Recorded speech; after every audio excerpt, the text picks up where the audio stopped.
Es un placer conversar con ustedes en esta mañana de Acción Popular.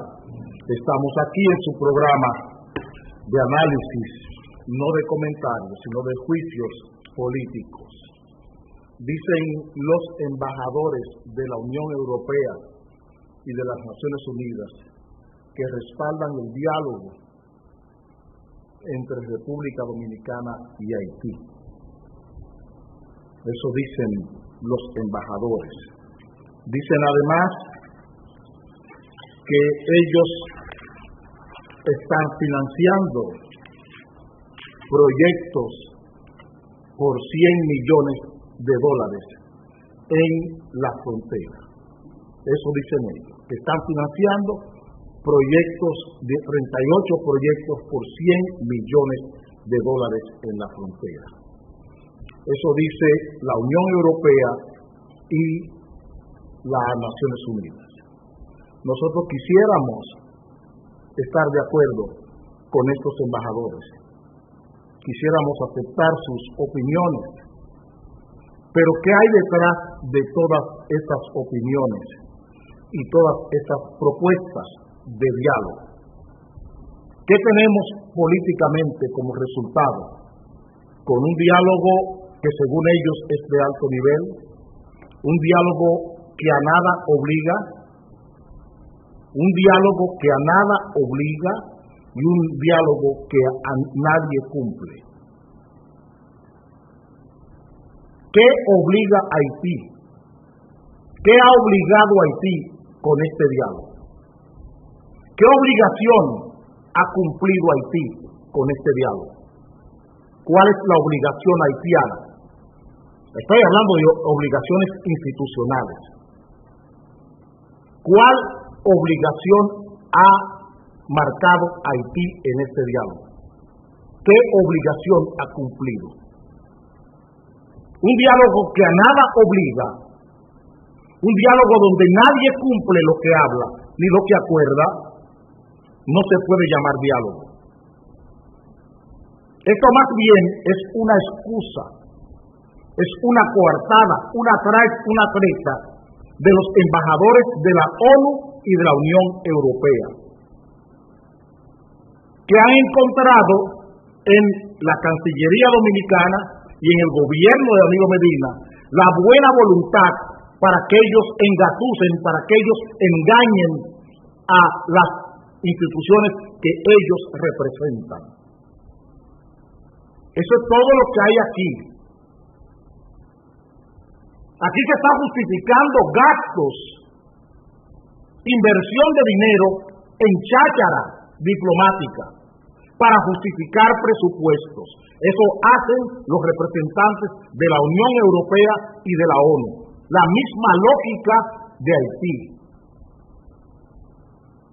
Aquí lo que se está haciendo, señores, y entiéndanlo bien, es usando fondos europeos para enriquecer representantes de la ONU y de la OEA, de la ONU y de la Unión Europea, para enriquecerse, teniendo como contrapartida, como contraparte, empresarios dominicanos. Cuando se habla de 38 proyectos en la frontera, cuando se habla de 100 millones de dólares en la frontera, de eso es que se está hablando. Aquí no hay diálogo con instituciones haitianas. ¿Con cuáles? ¿Cuáles son las instituciones haitianas que están participando? Preguntamos. ¿Con qué instituciones? ¿Dónde están las instituciones haitianas? Las instituciones políticas, las instituciones democráticas haitianas. ¿Dónde están?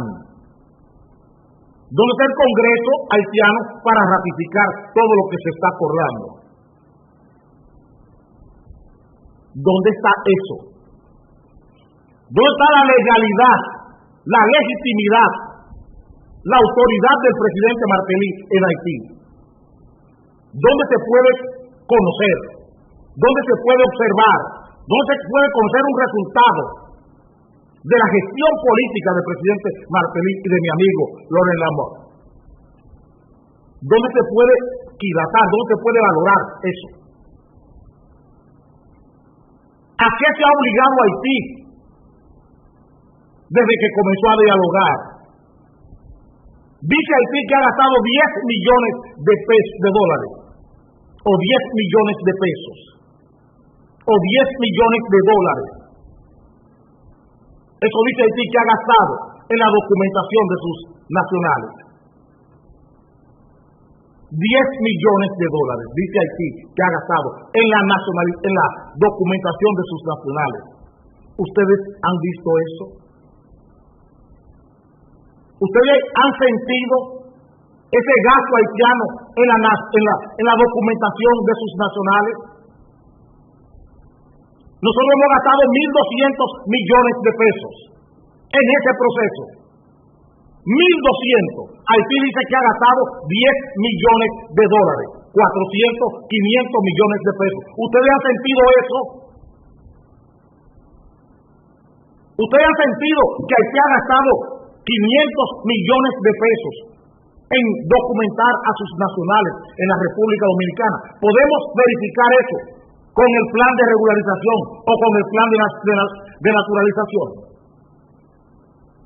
Hay un resultado en el plan de regularización que pueda avalar esos 500 millones de pesos que ha gastado Haití en documentar sus nacionales.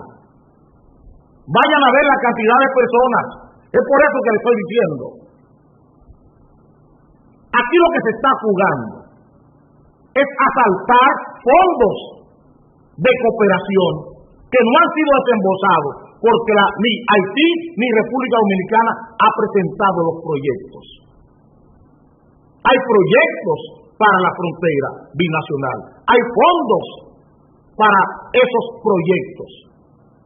Pero ni Haití, ni el Estado haitiano, ni el Estado dominicano han presentado los proyectos que servirían de soporte para el desembolso de cientos de millones de dólares y de euros que tienen tanto la Unión Europea como el Congreso de los Estados Unidos y la ONU para proyectos binacionales. Y el asalto, repito, no tengo otro término, el asalto de esos fondos es lo que están proponiendo estos grupos de empresarios que hablan de una frontera comercialmente fuerte. Eso es lo que están planteando esos empresarios, que quieren una frontera comercialmente fuerte. El señor Vicini, esa es su declaración en su periódico, el periódico Listín Diario. Es él que lo está diciendo, no yo. Él quiere una frontera comercialmente fuerte, después de ellos pasarse 50 años evadiendo impuestos en el comercio de esa frontera, evadiendo aranceles, sin pagar impuestos. Esa gente mueve en la frontera 800 y 900 millones de dólares cada año. Esta gente, y no pagan impuestos ni aquí ni allá. Y ahora ellos están preocupados por la frontera. No, están preocupados por los fondos que no encuentran contrapartida ni en el Estado haitiano ni en el Estado dominicano. Estoy hablando de cientos de millones de dólares y de euros. Proyectos que se pierden, que quedan desiertos. Y ahora la gula, la avaricia, la codicia de estos empresarios les lleva a hablar de un diálogo binacional, buscando rescatar las fronteras de los dos países. Y para eso necesitan los embajadores de la Unión Europea, que también llevan su tajada. Lo mismo que es repetir la misma plantilla, el mismo esquema de robo, de extracción de fondos internacionales que se ha llevado en Haití.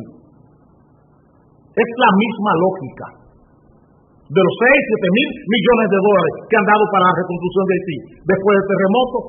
No hay 3.000 millones de dólares invertidos en Haití. Todos se han quedado de las uñas de estos representantes, de esta gente que está aquí, de la ONU y de la Unión Europea.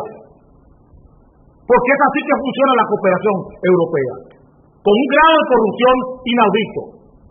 Y lo propio pasa con los fondos de la ONU. Estos empresarios que se han buscado este diálogo tiran, hablan de fondos extranjeros que son de cooperación, o sea que no son préstamos, son fondos de cooperación, que lo que se quedan despiertos, ese dinero se pierde cada año, muchos cientos de millones de dólares. Se pierden cada año porque ni el Estado haitiano ni el Estado dominicano se ponen de acuerdo para presentar propuestas de proyectos comunes, conjuntos.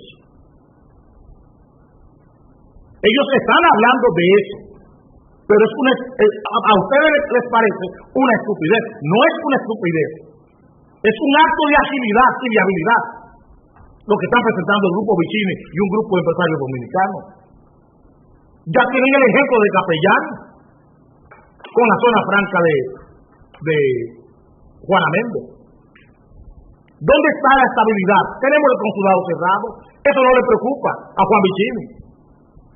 No le importa a los Ranieri que la institución del Estado Dominicano, que se llama Consulado Dominicano en Juana Méndez, esté cerrado por la inestabilidad política en Haití. ¿Por qué no hablan de estabilizar políticamente Haití? ¿Qué es el problema? No vamos a hablar ahora de frontera, porque fracasaron con Martelly. Vamos a hablar de frontera y a buscar los cuartos que se pierden cada año para que queden en las arcas de nuestras empresas. Y para eso se está prestando Danilo Medina y lo que tenemos como canciller ahí, el mandadero que tenemos como canciller. Que me muestren la buena voluntad siquiera que tiene el Estado haitiano de dialogar con la República Dominicana o de llegar a acuerdos con la República Dominicana. Que me muestren un solo punto.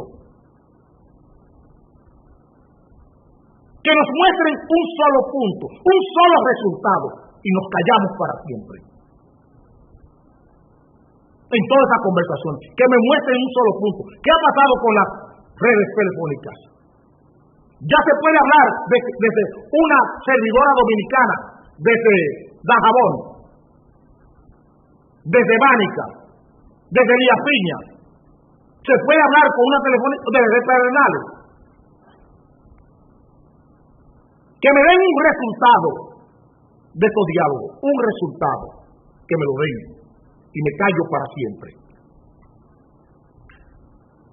Me callo para siempre, porque todavía espero callarme con la universidad. Todavía espero que me callen con la universidad. Y le he dado 10 años a Leonel Fernández. 10 años le he dado para que llegue a 10.000 estudiantes a la universidad.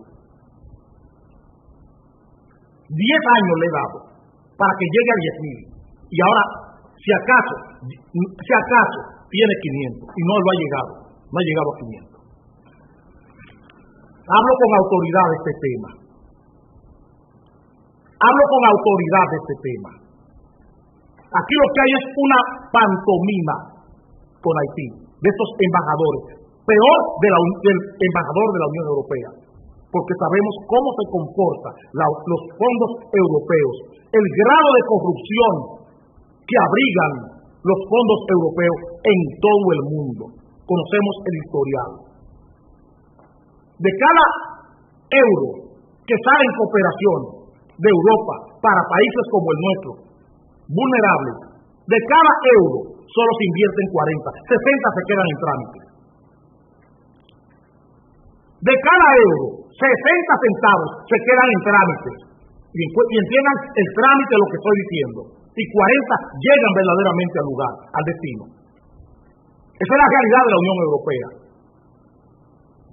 Y estoy hablando muy claro, estoy hablando de embajadores. Usaré unos segundos para cambiar de estafa.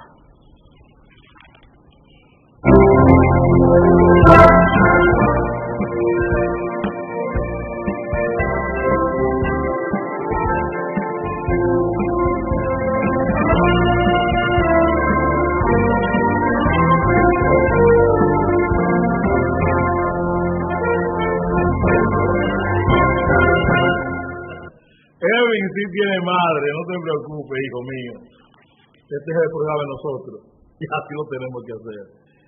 Dice el vicepresidente ejecutivo de la Corporación Dominicana de Empresas Eléctricas Estatales que la crisis eléctrica cuesta al país $3,200 por minuto. Eso dice el señor Rubén Jiménez Bichara. Nosotros quisiéramos estar de acuerdo con el señor Bichara, quisiéramos estar de acuerdo en su crisis, pero no. ¿Qué es una crisis? Preguntamos nosotros. Queremos saber si el señor Bichara tiene claro el concepto crisis. Porque ¿cuándo es que tenemos una crisis, señor Bichara? ¿Qué tenemos? ¿Una crisis en la corporación o tenemos delitos, crímenes y violaciones? Porque no es una crisis. Porque si usted está gastando $3,200 por minuto, usted no tiene crisis. Usted tiene cómo pagarlo. ¿Por qué usted lo paga? ¿Qué usted ha hecho para corregir eso? ¿Cuándo usted supo que esto era una crisis? Es que es muy fácil usted decirle al país que lo que tenemos es una crisis en la corporación, en el sistema eléctrico. Nosotros no tenemos una crisis en el sistema eléctrico, señor Bichara. Nosotros tenemos un fracaso estatal, un fracaso político y un fracaso democrático. Eso es lo que tenemos. Un fracaso operativo, un fracaso fiscal, un fracaso político y un fracaso monetario y financiero.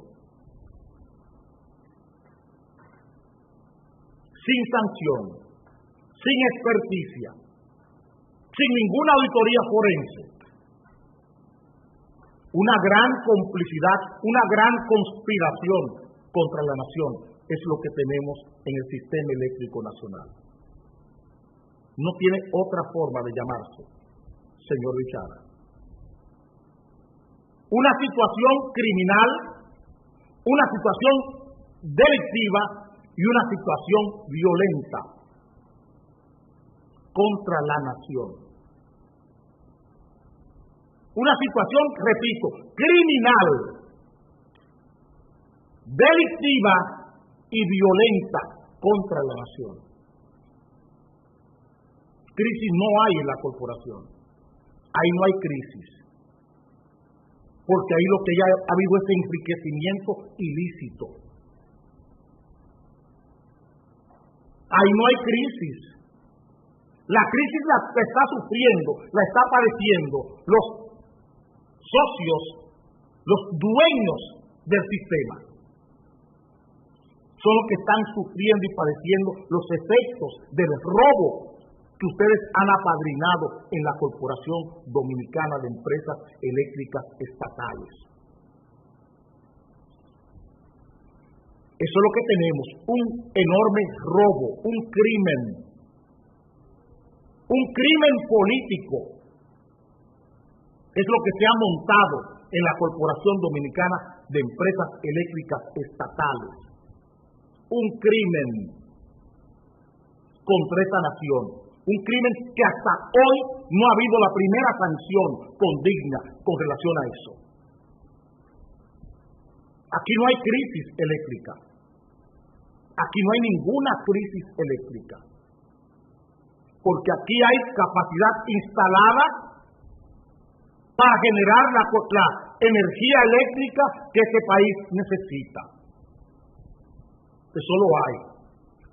Existen los instrumentos democráticos, 3 distribuidoras para servir la energía eléctrica. Aquí no hay razón para que no haya ni eficiencia ni efectividad en el servicio eléctrico. No hay ninguna razón. O sea, aquí no hay ninguna crisis. Hay crisis en las sedes, no están ahí cobrando. Hay crisis en la generación, no están ahí los generadores. El problema son las reglas. El problema es administración. El problema es político. Señor Bichara. El problema es político, señor Bichara. No hay crisis. Eso es lo que ustedes quieren llamar. Y es con lo que usted quiere confundir. Usted y Pepín Corripio quieren confundir esta nación. Porque esta semana han dedicado 3 titulares a servir lo que usted quiere que la gente quede con él en su psiquismo. Aquí lo que hay es un robo, señor Bichara. Un robo. Apadrinado por el presidente de la República. Un robo apadrinado por el presidente de la República. Es lo que tenemos en la Corporación Dominicana de Empresas Eléctricas Estatales, que le ha usado a usted como mascarón de proa, como cabeza de turco de este robo, del cual el presidente de la República no está ajeno. De ese robo de la corporación, el presidente de la República no se puede declarar inocente. Él sabe lo que está pasando ahí, y lo sabe desde el año 98. Cuando él y su gobierno de entonces instalaron ese robo, crearon esta figura que es legal para robarle al Estado dominicano. Crearon esta figura legal democrática para robarle al Estado dominicano. Eso es lo que hay en la corporación. Aquí no hay ninguna crisis eléctrica.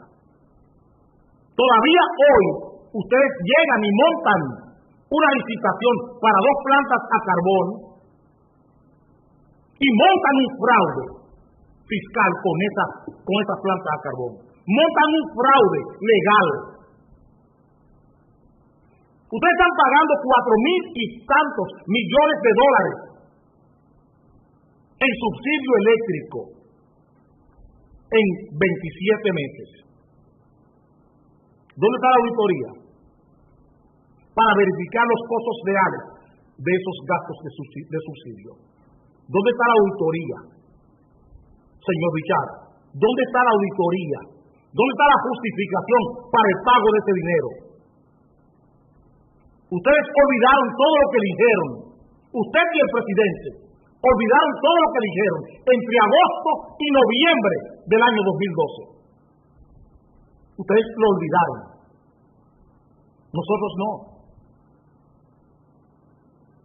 Todas las acusaciones del presidente Medina contra el Fondo Monetario Internacional, contra los organismos internacionales, contra los generadores, nosotros lo tenemos. Todas las declaraciones suyas, señor Bichara, contra los generadores, las tenemos aquí. La tenemos con nosotros.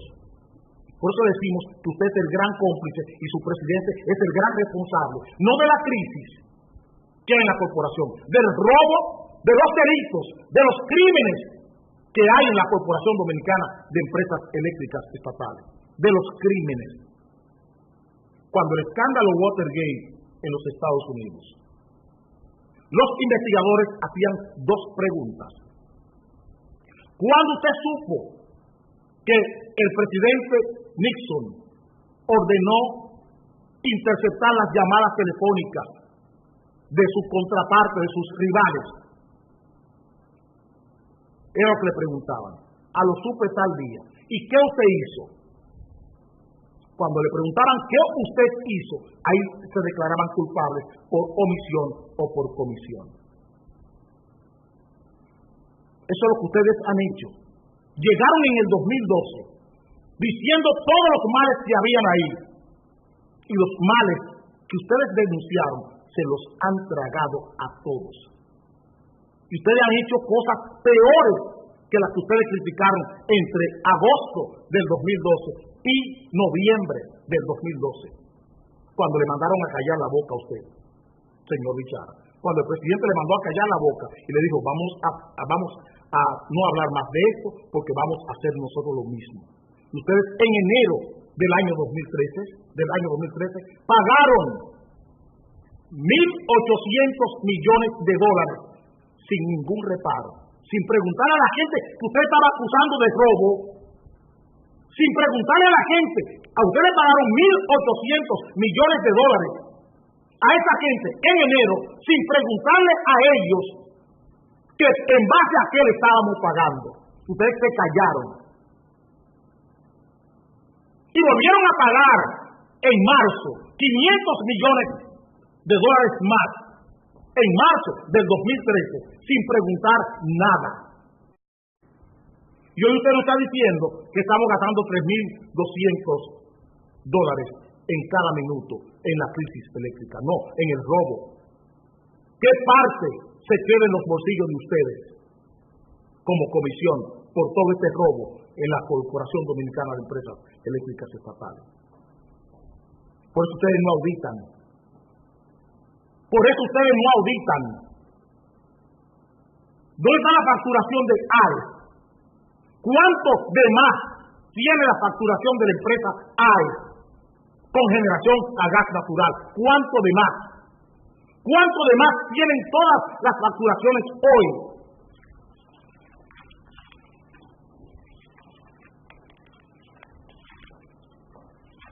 Con petróleo a $68. ¿Se puede? Con petróleo a $68. ¿Cuánto de más tienen los generadores en Bunker 6? ¿Cuánto de más? Se perdió también.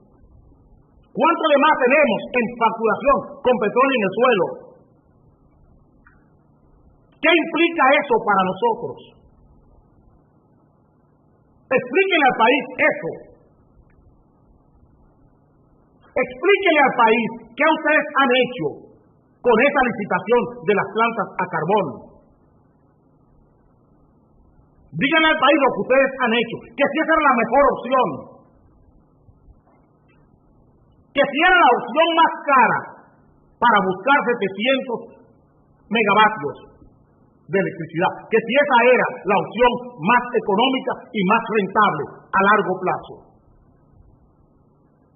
Que si con ese mismo dinero no conseguíamos no 700, 2.000 megavatios a gas natural, con ese mismo dinero que ustedes están gastando en plantas a carbón para buscar 700. Con ese dinero conseguíamos crear el terminal, construir el terminal para gas natural y construíamos 2 plantas de 1.000 megavatios. Con ese dinero que ustedes están gastando en las plantas a carbón. Y conseguíamos el financiamiento rápido. Y ustedes optaron por carbón para robarse 500 millones de dólares en este negocio. Ustedes y la pandilla de Santiago y Odebrecht. Ustedes, Manuel Estrella y Odebrecht. Robarse 500 millones de dólares a este país. Entonces no hay crisis, hay robo, señor Richard. Ustedes son cómplices.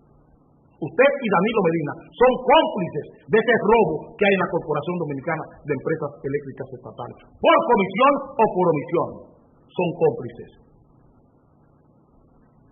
Esa es la realidad que estamos viviendo. ¿Dónde están las soluciones? ¿Dónde está el pacto eléctrico? ¿Quién está pautando el pacto eléctrico? ¿Ustedes o los mismos generadores a quienes ustedes criticaron? ¿Ustedes o los organismos internacionales a quienes Danilo Medina culpó de la situación eléctrica del país? ¿Y ya se lo olvidó? ¿Ya se lo olvidó Danilo Medina? ¿Ya lo olvidó todo lo que dijo entre agosto del 2012 de esa gente con quien está pactando hoy y entre agosto y noviembre, cuando a usted le mandó a callar, cuando Celso Marrancini le mandó a callar y le dijo por qué había hecho lo que había hecho para que ganara Danilo Medina en la corporación? Son esas hipotecas de ánimo y esas hipotecas inmobiliarias de Danilo Medina las que le impiden llamar las cosas por sus nombres en la Corporación Dominicana de Empresas Eléctricas Estatales y en el sistema. Son las hipotecas. el problema de la energía eléctrica, el problema del sistema eléctrico nacional. Son las hipotecas de ánimo, las hipotecas emocionales y las hipotecas económicas. Esas hipotecas son las que impiden que Danilo tome la decisión adecuada en la corporación. Las inmobiliarias, de las que ustedes disfrutan cada vez que pagan un subsidio que no es más que un robo al Estado Dominicano. Usaré unos segundos para cambiar de la misma situación.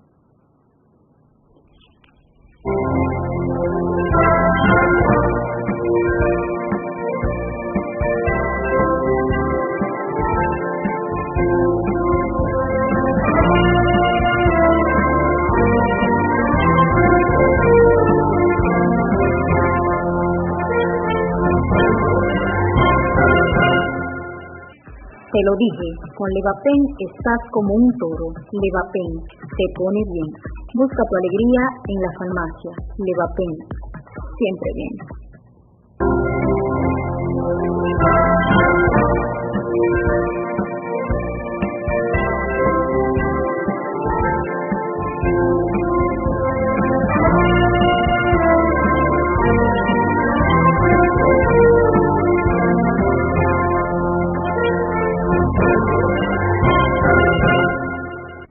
Ayer el país quedó estupefacto, quedó en shock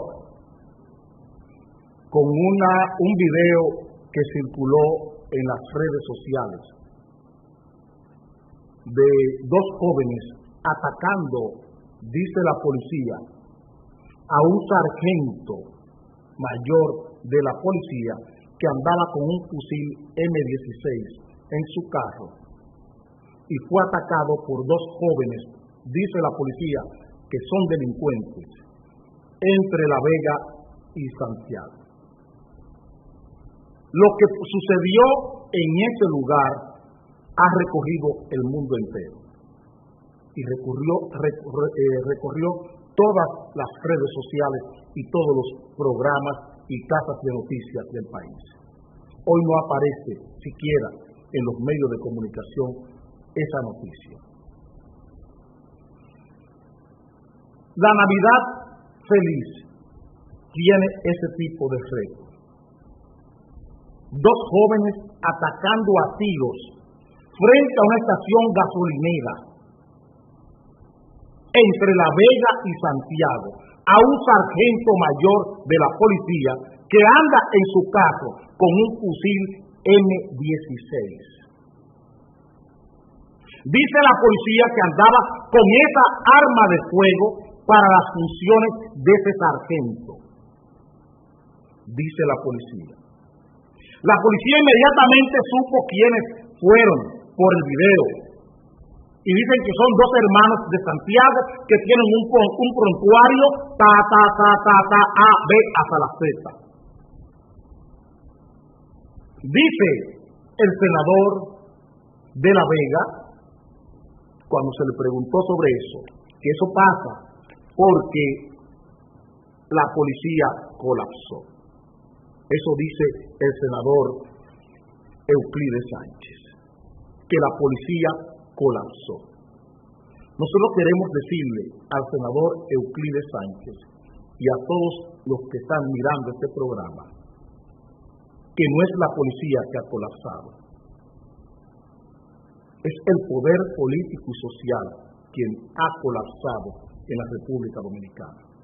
Porque la policía que tenemos es la policía que el Congreso de la República quiere, es la policía que la Cámara de Diputados quiere, es la policía que Danilo Medina, el jefe del Poder Ejecutivo, quiere, es la policía que quieren los grupos de poder, es la policía que quiere el sistema de poder económico del país, eso es la que quieren.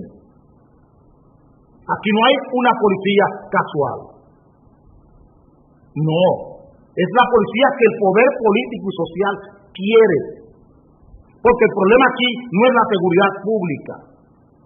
El problema aquí es la seguridad de las acciones del poder.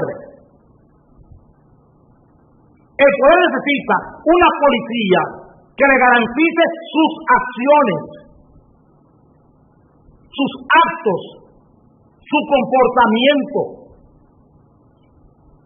Por eso la policía sabe cómo se llaman esos jóvenes, abuelos de pájaros. Sabe cómo se llaman, porque son parte de ella. Son parte de la policía. Cuando hablábamos del ataque a la cárcel de Najayo, decíamos claramente que no era un ataque a la cárcel de Najayo, del sicariato ni del narcotráfico, que era un ataque del poder. Y volvemos a decir lo mismo hoy. Este ataque es entre fuerzas del poder. ¿Qué hace un sargento con un fusil M16 en un carro privado? ¿Por qué un sargento anda con un fusil M16? Esa no es arma de reglamento. Eso es arma de guerra. Eso no es arma de reglamento. Un fusil M16. Eso no es arma de reglamento. Repito, eso es arma de guerra. ¿Por qué un sargento anda con un fusil M16 en un vehículo? ¿Qué funciones tiene un sargento para andar con un fusil M16 en un carro? ¿Por qué estos jóvenes fueron y atacaron ese sargento? ¿Por qué no atacaron a otra gente? Es en una estación gasolinera. ¿Por qué no asaltaron la estación gasolinera? Con esa capacidad de fuego que ellos tienen, que pueden exhibir a plena luz del día, era más fácil de esos delincuentes asaltar la estación gasolinera. Ese nivel de violencia, ese nivel de delincuencia, los resultados, los réditos hubieran sido mejores en la estación gasolinera y no a un sargento. ¿Qué movió esa acción contra ese sargento? ¿Quién era ese sargento?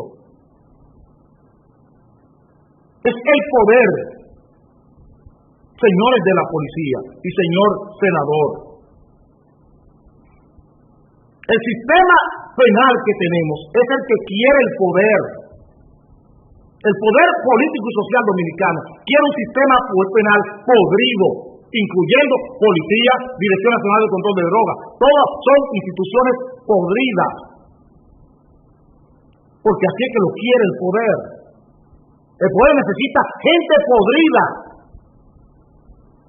gente corrompida, para garantizarse su propia seguridad. Porque el problema aquí no es la seguridad pública, es la seguridad de un poder político y social corrompido, podrido. Esa policía sirve para cuidar, para salvaguardar, para proteger las acciones violentas, criminales y delincuenciales del poder político dominicano. Al poder político y social dominicano no le interesa proteger a la ciudadanía, sino estar seguro, tener la garantía de que tienen una policía que cuando acomete el poder puede cubrir. No permite que salga a la luz la realidad de su descomposición. Por eso, Mateo Moquete supo decir rápidamente, esos son fulano y fulano, es que son gente de ustedes. Son grupos operativos de los gabinetes criminales, de ustedes. Por eso no lo pueden identificar tan fácilmente, porque ustedes saben quiénes están operando detrás de ellos, dentro de la misma policía. Ese es el asunto. No es por otra cosa. Aquí no hay ninguna casualidad. Es como el Chavo, fríamente calculado. Todos estos movimientos son fríamente calculados. Ese video que ustedes están viendo es el mejor ejemplo de cómo este país está corrompido en todas sus instituciones. Pueden ustedes decirle al país el prontuario de estos jóvenes y lo vamos a aceptar porque ustedes lo están diciendo, pero jamás le creeremos lo que ustedes nos dicen, porque sabemos para qué se presta la policía, Sabemos cuál es la función de la policía. La policía no está para proteger la ciudadanía. La policía está para garantizar las acciones del poder. Las acciones violentas, las acciones criminales, las acciones delincuenciales del poder. Para eso está la policía. Para eso está la Dirección de Control de Drogas. Para eso están las Fuerzas Armadas. Para eso. Ustedes no ven lo que está pasando en la frontera. Ustedes piensan que es casual. Ustedes dicen, ese es front, ese es el ejército. No, es el poder. Es el poder que necesita una Fuerzas Armadas de ese tipo. Es el poder que necesita esa criminalidad institucional. Porque de eso vive el poder. Todas estas acciones violentas se corresponden con la conducta, con el carácter, con el comportamiento del poder político y social dominicano. Eso es lo que estamos viviendo. No es que la policía colapsó. Decimos que la policía colapsó porque es el conejillo de India. Porque es el que está obligado a cumplir las órdenes del poder civil.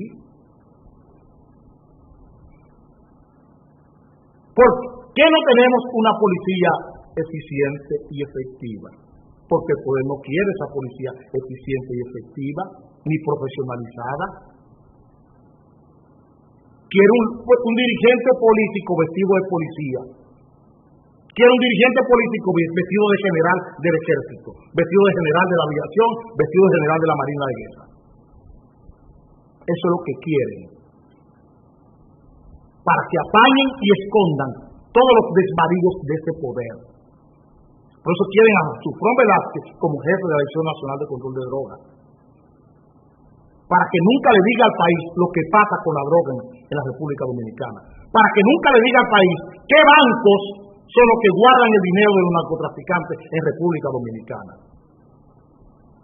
¿Qué bancos hacen las maniobras internacionales? ¿Qué empresarios importadores son los que pagan el dinero de droga en efectivo en República Dominicana? Y reciben el dinero de droga, lo reciben en mercancías, en carros, en electrodomésticos, en importaciones. Por eso tienen a Sufrón Velázquez como jefe de la Dirección Nacional de Control de Drogas. Y por eso todo el que viene al país, pelotero y todo el mundo, va donde Gómez Díaz, va donde Pepín Corripio, va donde los grandes empresarios de este país. Porque así se legitiman. Con ese inquilinato. Se legitiman. Se legitiman. De esa forma hay legitimidad social y riqueza social suficiente. Usaré unos segundos para cambiar de legitimación.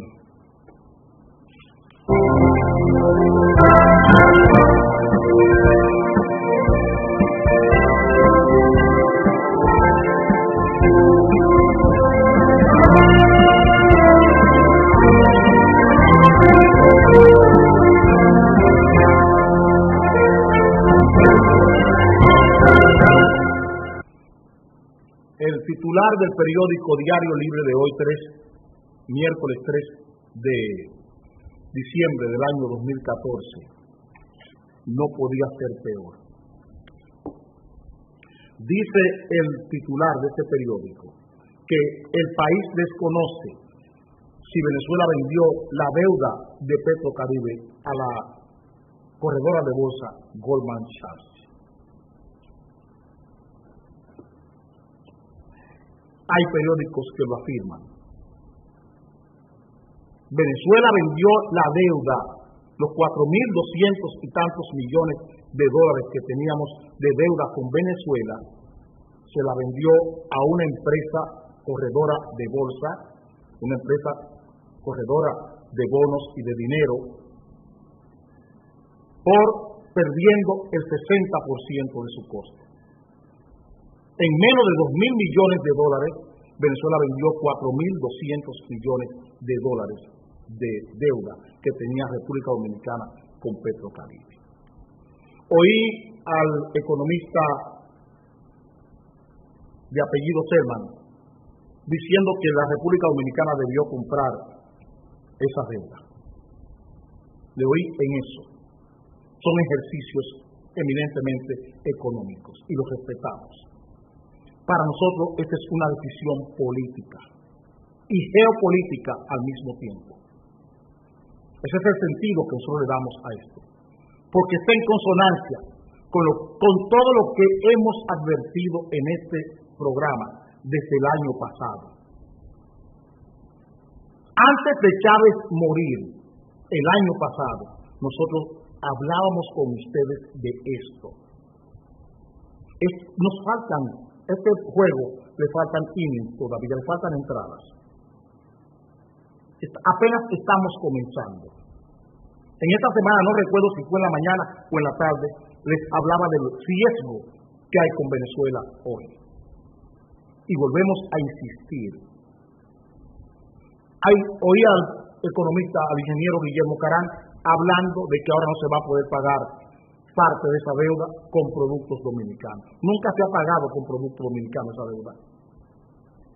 Porque nunca, el pollo dominicano no se puede vender fuera de la República Dominicana más que en Haití. Porque es un pollo caro.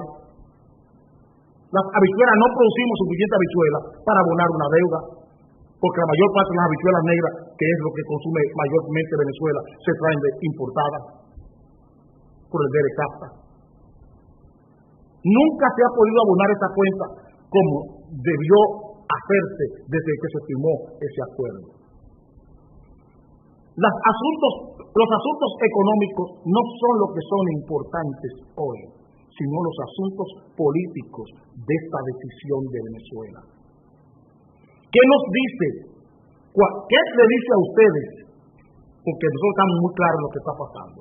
¿Qué le dice a ustedes cuando usted tiene un acreedor que le debe 4.200 millones de dólares y usted vende la deuda de ese acreedor perdiendo 60%?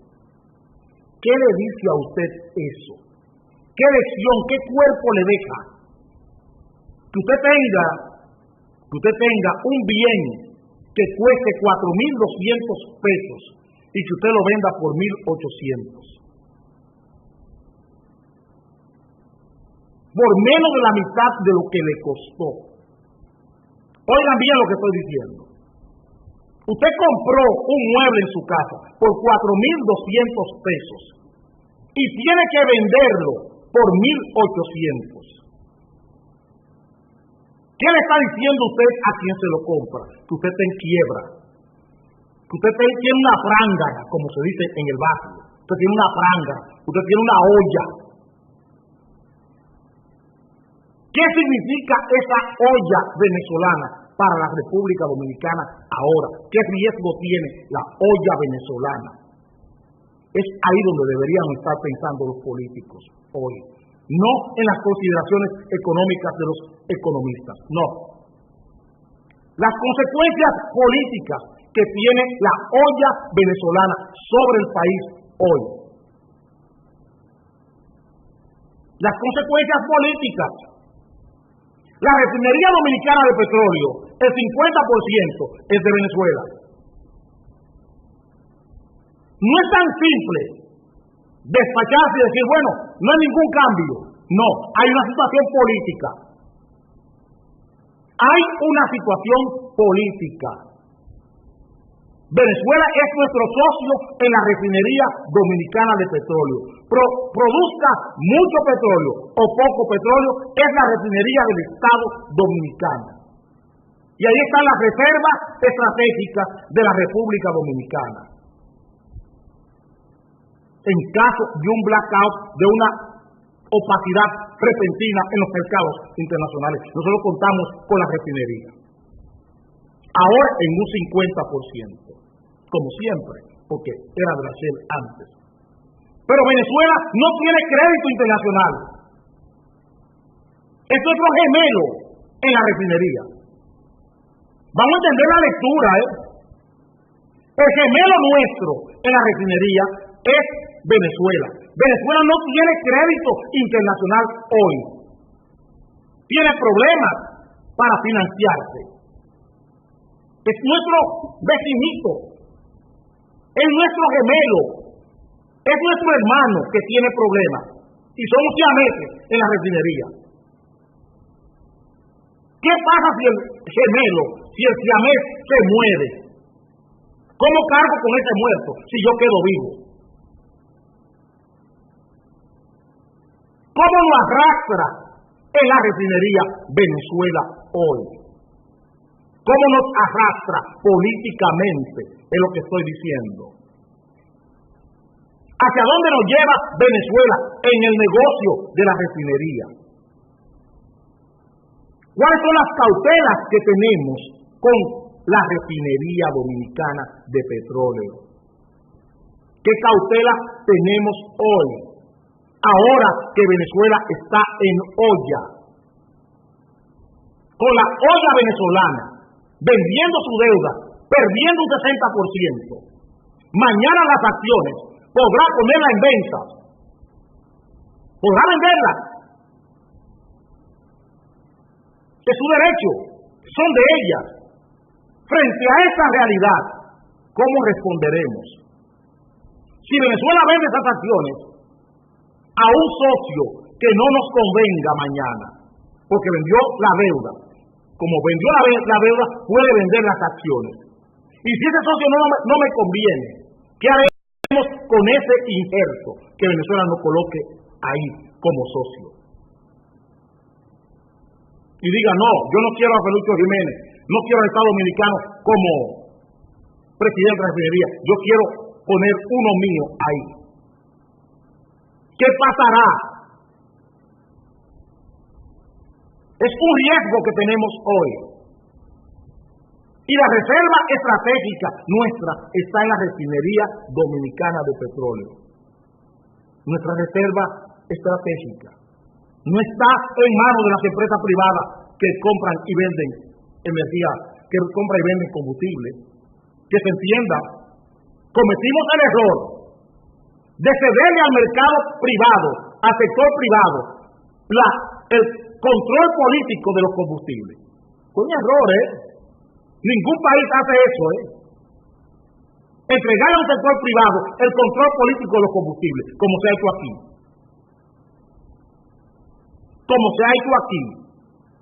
Entregar el control político de todo lo que es la canasta de combustible al sector privado. Eso no se hace en ningún país del mundo. Y lo propio hemos hecho con el sistema eléctrico. ¿Qué pasa si Venezuela, sin consultarnos, igual que sin consultarnos, ha vendido la deuda, vende las acciones de la refinería, aún nos impone un socio que nosotros no queremos? ¿Qué pasa si nos mete a Gazprom, una empresa de la mafia rusa ahí? O un banco negro chino, de esos bancos de la mafia china, nos mete ahí como socio en la refinería. ¿Qué pasa? Usaré unos segundos para tratar el último tema del programa de hoy.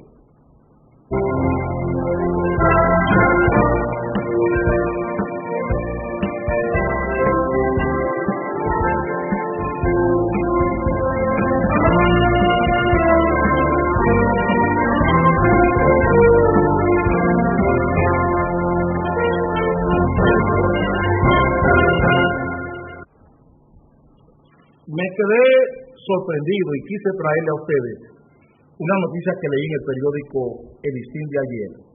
Un pastor de Alabama, contagiado con SIDA, admitió que ha tenido relaciones sexuales con sus feligreses. Eso hizo ese pastor. Infectado con SIDA, él comenzó a repartir el SIDA en medio de su iglesia. Para muchos de ustedes esto es un hecho atroz. Para nosotros no. Lo usamos para que ustedes entiendan qué pasa con la mente humana, con la inteligencia humana.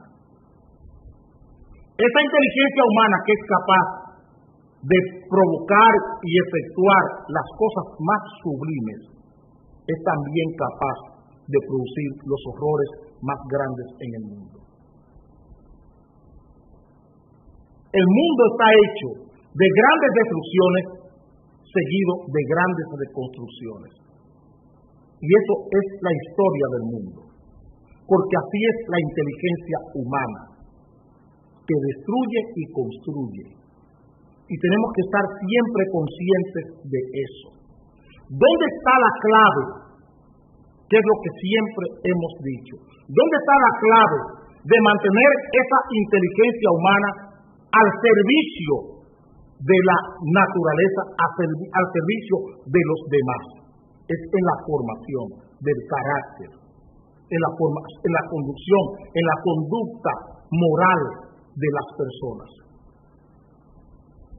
Es cuando, desde que nace el individuo, tienen que estar dotados de los mecanismos automáticos de control, que comienzan con la madre, pasan por las instituciones socializadoras, como la iglesia y la escuela. Son esas instituciones las responsables de darle esa personalidad, de darle esa categoría personal a los seres humanos, de domar esa inteligencia, de hacer que esa inteligencia se convierta en algo productivo y no en algo destructivo. Todo lo que ustedes están viendo como comportamiento humano tiene que ver con la ruptura, con la fractura de la formación del carácter de los individuos. Todo lo que ustedes están viendo. Estos comportamientos extraños, fuera de serie, tienen que ver con esa base moral que la sociedad ha perdido, esa educación moral que la sociedad ha perdido. Es ahí donde está todo. Un pastor, usted nunca le va a atribuir a un pastor la perversidad de estar contagiado con SIDA y tener relaciones sexuales con mujeres para infectarlas. Esa es la mente humana. Donde el hombre aprende a respetar la creación divina, es ahí, con la moral. Es con la educación moral y la educación del carácter. No importa que usted sea un ducho, que usted sea un doctor en filosofía de tal o cual cosa. Tiene que haber una formación moral, una formación de la personalidad y del carácter del ser humano. No bastan los conocimientos académicos, ni las funciones políticas. Tiene que haber una educación moral. Y esa sociedad ha perdido eso. Hoy tenemos sobre la mente, sobre la inteligencia humana, una serie de informaciones y de formaciones que tienen que ver con la tecnología. Hoy, uno de los grandes de la informática está llamando la atención. No leí completo el trabajo en el periódico Hoy, en la primera plana, sobre el tema de los robots. Está llamando sobre el tema de los robots, que los robots pueden llegar a exterminar la raza humana. El desarrollo tecnológico. Pero ese desarrollo tecnológico tiene que estar pautado por la justicia, por la nobleza humana. Ese desarrollo informático, ese desarrollo tecnológico que estamos viviendo, está libre, está ausente, fuera de los esquemas morales, fuera de los esquemas morales, fuera de los esquemas de controles políticos, de controles sociales, están estos inventos, estos avances. Porque lo que se busca es dinero. Hay que vender el celular nuevo cada 6 meses, porque lo que se busca es dinero, para que la gente tenga más acceso a la perversión humana y también a la facilidad. Pero ¿dónde están los controles automáticos que tiene que tener el individuo para decir, hasta aquí no puedo llegar? Mi rol no es este, mi rol es este. ¿Dónde se consigue esa formación? No viene en el celular, no se la vende las empresas tecnológica, tiene que servirla la sociedad, tiene que servirla la política, los controles. Y por eso estamos teniendo tanta perversión ya a todos los niveles. No basta la formación, hay que formar carácter y educar moralmente a los seres humanos otra vez. Nos veremos esta tarde a las 5.